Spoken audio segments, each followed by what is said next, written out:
Hey, what's up? How you doing? You are listening to another BlackSwanRadio.com production. This is your home for flight music and worldview discussions with Rondell L. Jordan, yours truly. Thank you for tuning in. You are welcomed here to sit back and relax and enjoy this flight to wherever your next destination is. I hope you've determined that by now. As you know, I am a big proponent of choosing your destinations. As a matter of fact, I suggest you choose it as you are on the flight home, plotting your next move and making it your best move so far. Today, I have a little bit of food for thought for you that I want you to take time to digest, chew slow. Make sure you remember to leave your comments, because that is the way we are able to broaden our horizons, broaden our minds, broaden our perspectives, all right? Today we're going to talk about Abraham and how he relates to the current conflict in Israel and the wars of Christianity, Islam, and Judah.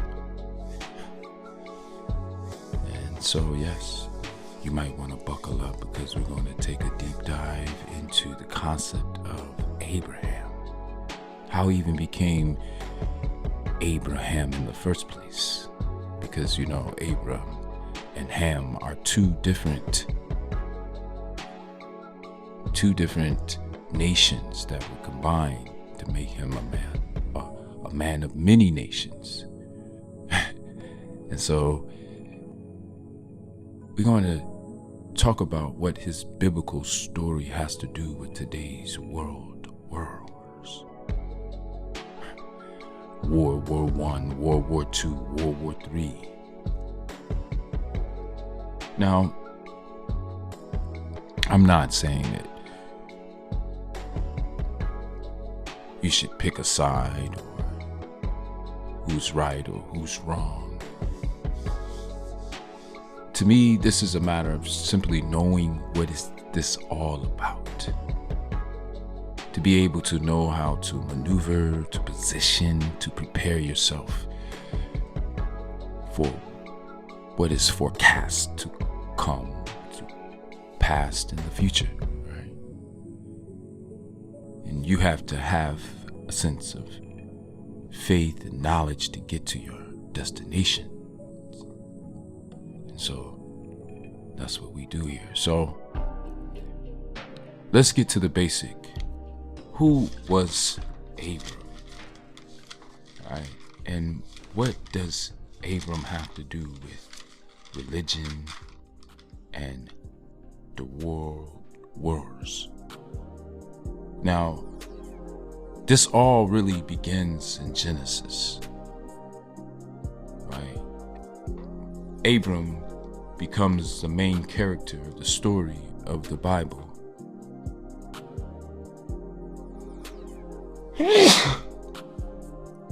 In chapter 12.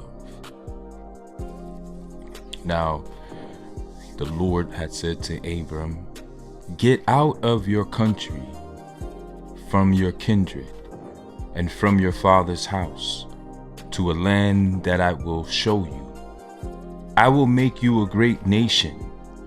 I will bless you and make your name great. And you shall be a blessing. I will bless those who bless you, and I will curse him who curses you. And in you all the families of the earth shall be blessed."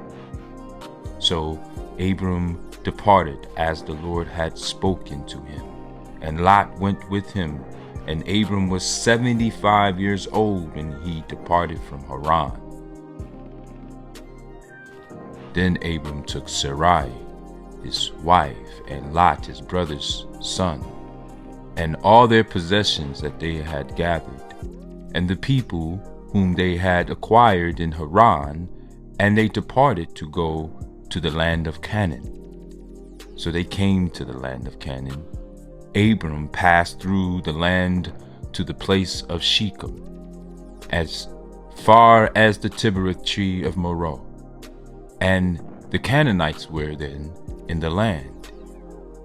Then the Lord appeared to Abram and said, "To your descendants I will give this land." And there he built an altar to the Lord, who had appeared to him.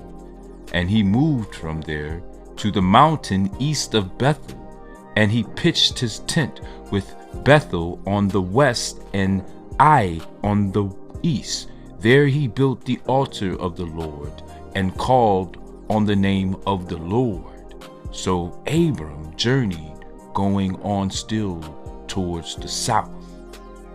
Now there was a famine in the land, and Abram went down to Egypt to sojourn there, for the famine was severe in the land. And it came to pass, when he was close to entering Egypt, that he said to Sarai his wife, "Indeed, I know that you are a woman of beautiful countenance. Therefore it will happen, when the Egyptians see you, that they will say, 'This is his wife,' and they will kill me, but they will let you live. Please say you are my sister, that it may be well with me for your sake, and that I may live because of you." So it was when Abram came into Egypt that the Egyptians saw the woman, that she was very beautiful. The prince of the Pharaoh also saw her and commanded her to Pharaoh, and the woman was taken to Pharaoh's house. He treated Abram well for her sake. He had sheep, oxen, male donkey, male and female servants, female donkey, and camels. But the Lord plagued Pharaoh and his house with great plagues because of Sarai, Abram's wife. And Pharaoh called Abram and said, "For what is this you have done to me? Why did you not tell me that she was your wife? Why did you say, 'She is my sister'? I might have taken her as my wife. Now therefore here is your wife. Take her and go your way." So Pharaoh commanded his men concerning him, and they sent him away with his wife and all that he had. Now that is chapter 12. In chapter 13, Abram went up from Egypt, and his wife, and Lot with him to the south. Abram was very rich in livestock and silver and gold. Now we're going to pause there.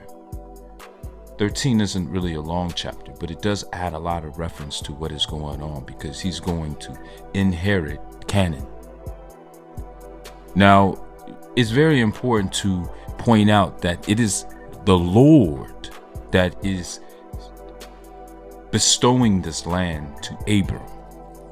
This is not God. It does not say once that God had given this to Abram, but we confuse the two because we haven't been taught how to separate the two. The two does not mean God is the Spirit, the Lord is the masters of the earth. Now, in Genesis 2 and 3, the Lord walked with God, the Spirit of God.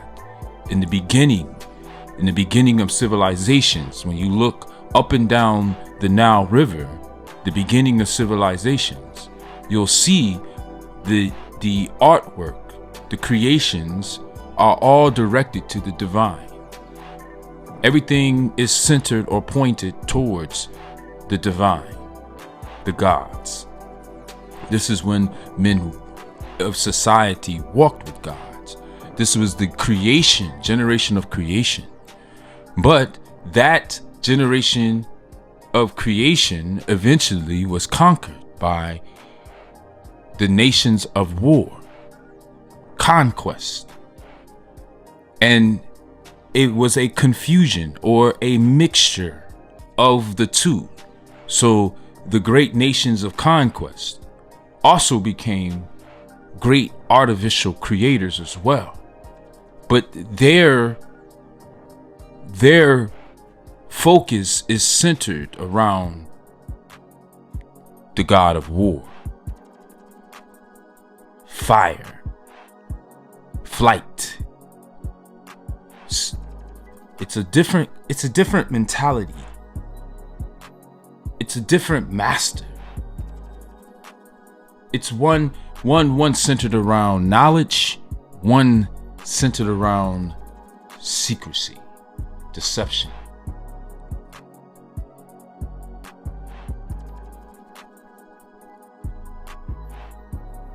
So Abram, as you can just see, deceived the Pharaoh by telling him that his wife was his sister.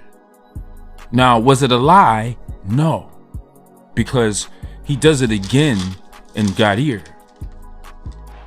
He tells Amalek in chapter 20 that the same thing,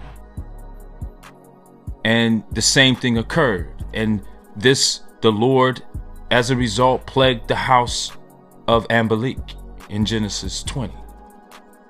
But in Genesis 20:12, he admits, he says, "Indeed, she is truly my sister. She is the daughter of my father, but not the daughter of my mother, and she became my wife."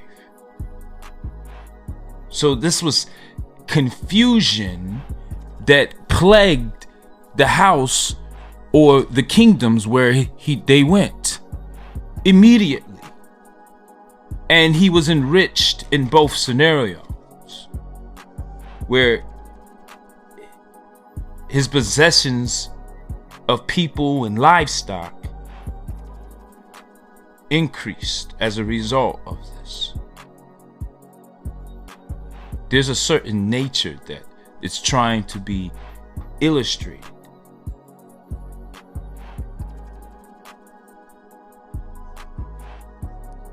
Now, ultimately what this means is that Abram is being given land that is occupied by people. People who were already there, the Canaanites. It literally says, and the Canaanites were then in the land, in Genesis 12 verses 6. Right? So this is the claim, and I'm not here to say whether or not these are the same people of the modern day Palestinians, but this is what the modern Palestinian people represent, is the inhabitants, those that were there before. They in their minds don't recognize the deity of Abram. Abram came into the land with this concept, this manifest destiny. This is his concept. This is his Lord. This is his God, specifically the God of Shem. Most people, see, we're not taught the details of whose God. That goes back to Genesis 9:24, when Noah awoke from his wine. He became conscious and knew that his younger son had stumbled upon him in his nakedness. Shem and Japheth, they took a garment because they had the knowledge, they had the benefit of hindsight. But Noah, you have to understand and look clearly, it says cursed be Canaan. Even though Canaan didn't have anything to do with the story, it was Ham. But Canaan is named several times. When in 22, verse 22 of chapter 9, Genesis, it says Ham, the father of Canaan, saw the nakedness of his father. It's put in Canaan there, but Canaan is just one of the four sons of Ham. You have to question, why is Canaan being the one named when Punt Mizraim, which is Egypt, by the way, it's the Aramaic, Hebraic, word for the land of Kemet. But they don't want to use the word Egypt right now, because that puts Egypt in the category of the Cushites, the Egyptians, the Punt, and the Canaanites. It makes the connection. So the language was confused to disconnect the African connection, the roots, the route, the nutrients, the essence, the vitamins. In that curse, it says, Buchanan, a servant of servant he shall be to his brethren. And he said, Blessed be the Lord, the God of Shem. Blessed be the Lord, the God of Shem. And may Canaan be his servant. May God enlarge Japheth, and may he dwell in the tents of Shem, and may Canaan be his servant. You see, just like Adam's son Cain was cast out and cursed, and Adam and Eve was cursed in Genesis 3:1-4-1-5. That wasn't on the serpent, that was on them.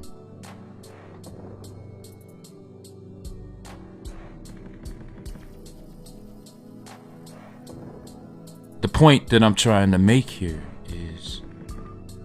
is that the people of Canaan are being demonized to justify the taking and the occupation of their land.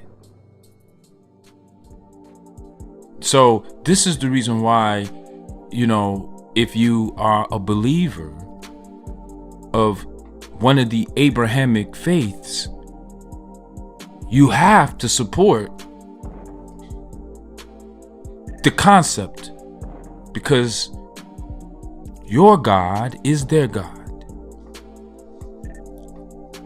the God of Shem, not the God of Ham. The Hamites were the Nubians.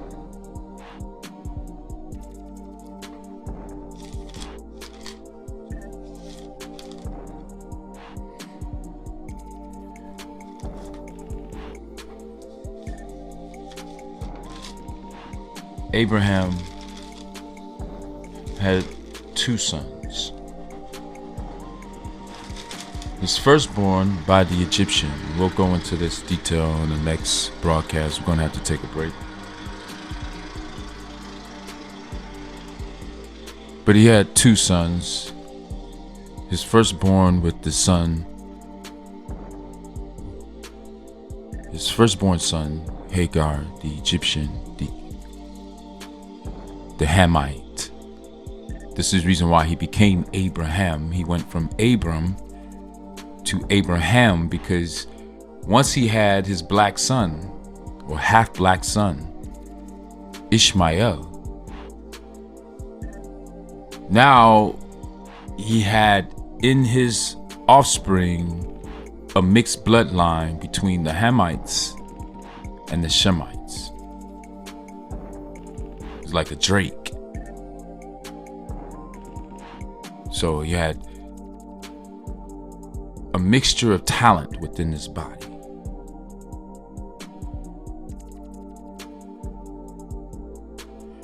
And then Ishmael's story, or we'll say Hagar's story, concludes with her finding her son an Egyptian wife. So that seed is bred back black in the tropical regions south of the Suez, in that little city right in the middle of the Suez called Ishmaela. This represents the nation of the Islamic people.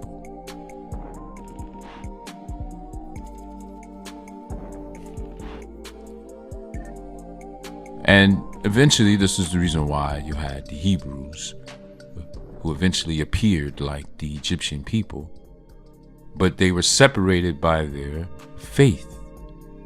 their belief systems, by their gods, their traditions, the circumcision to be specific. This was the difference between Zipporah, Moses' wife. She was Ethiopian. She was a priestess of Midian. Her father was a priest. And so she was familiar with the traditions of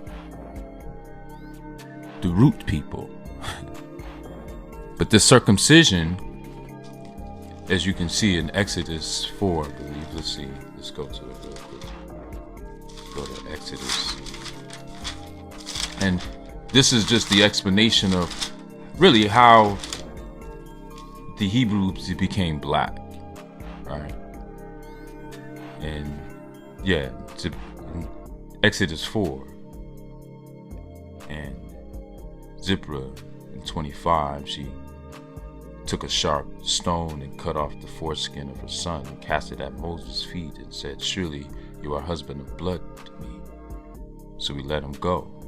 He is the Lord who was about to kill Moses.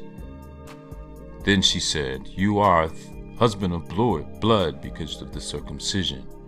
So she is specifying that this cutting of the forehead of each the young males' genitals, right? This mark of this ritual was foreign to her. But this ritual was established by Abram and his son Ishmael, because he had to cast his son Ishmael out towards the south when his son Isaac was born to Sarai. Again, Sarah, right? Causing conflict, right? Because she's the one who gave Hagar to be with Abram to produce a child, an heir for all his possessions. She didn't believe in herself. She didn't believe in God's promise that she would eventually, in her older age, produce a child. So she kind of was a little bit unfaithful. And as a result of Abram following or heeding his wife instead of what his Lord or his God had told him, this created a conflict that we kind of see spilling over here in the concept of why we justify the people who are currently occupying the land of Canaan. Today we call Israel. All right. So, yes, I don't think there is anyone who denies the fact that this is about a foreign people inhabiting a land that was promised to them or given to them, and who can challenge them on that if you cannot defeat them. So it's a trophy of the war tribes. It's a prized possession of the war tribes. So if you can defeat and you can take this land, then it must be the will of God. So the people who occupy this land in tradition are in a place where eternally it is to wrestle with the gods of war. So you have two faith systems. You have Isaac and you have Ishmael. Ishmael comes first, but he's not recognized because he's with the black woman, the Egyptian woman, the Hamite woman. But the spirit, the essence, is the Egyptian. This is the reason why Egypt is always part of that formula. Even in the story of Christ, they had to take him into Egypt, right? Out of Egypt I call my son. But that same chapter end, and he shall be called a Nazarene. Because he had to have these two bloodlines, right? This mixture of bloodlines to be that holy one, right? And so we can go into that in greater detail. But the purpose of what I'm saying here today is that there's two brothers, two nations, both have been recognized, right, to become multiply. But one, we'll call them the brown nation.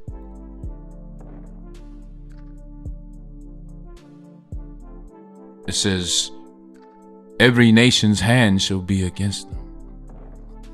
Right? And his hand against every nation.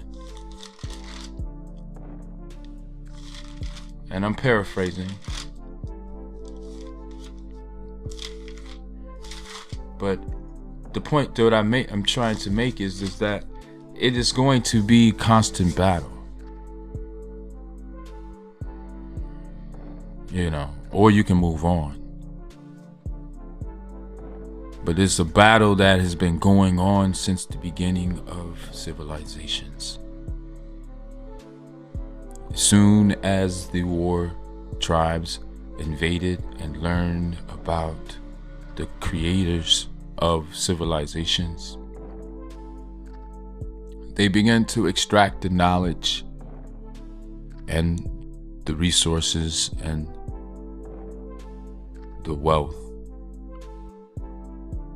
the wellness, the people.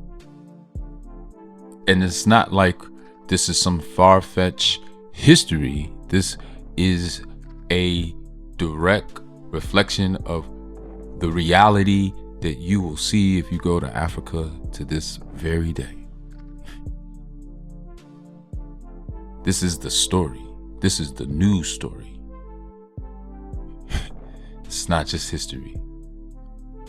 This is the news story of today. So, in conclusion, the Lord is the one who ordains this entire separation. Just like the Lord is the one who caused the enmity between Cain and Abel. Not to say that it doesn't make sense. Vegetables don't carry the same weight as lamb chops.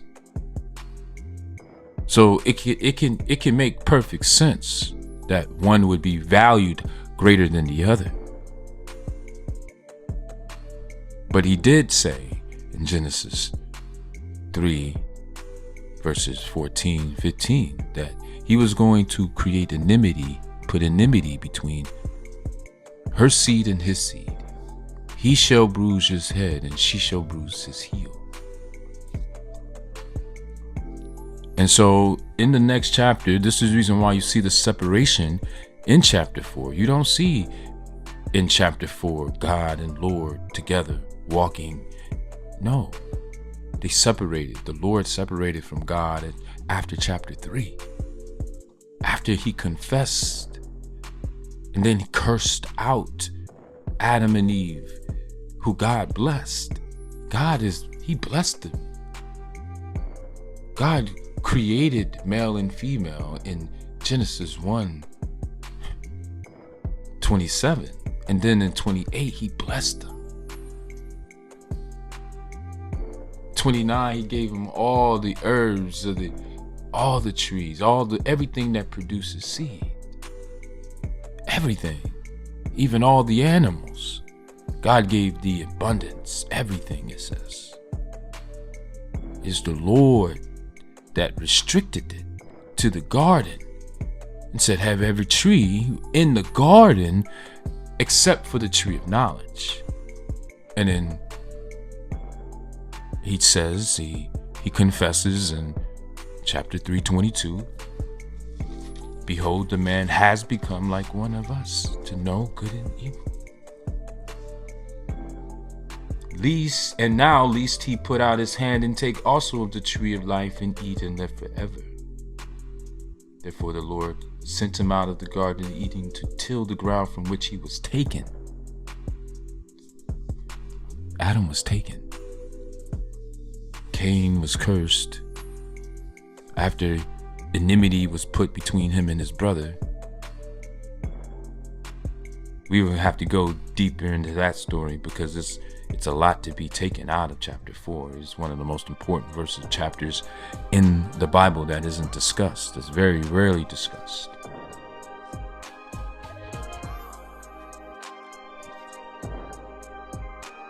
The Lord of War. From the Egyptian perspective, his name was Seth. He was the Lord of the foreigners. He was the Lord of discord, confusion, war, envy, strife, deserts. And after Seth is born in Genesis 4:25, as for Seth, to him also a son was born, and he named him Enosh. Then men began to call on the name of the Lord. What you don't understand, or is not broken down very clearly, is that then men began to call upon the name of the Lord is named after Seth. Like I said, the God of the Redlands, who eventually came into the Blacklands, Kemet, and conquered his brother, dismembering his body and scattering him across the Nile River until Isis. She went on a longer journey to piece together the parts of her former lover, her husband. And she remembered him in order to resurrect him, in order to bear him a seed.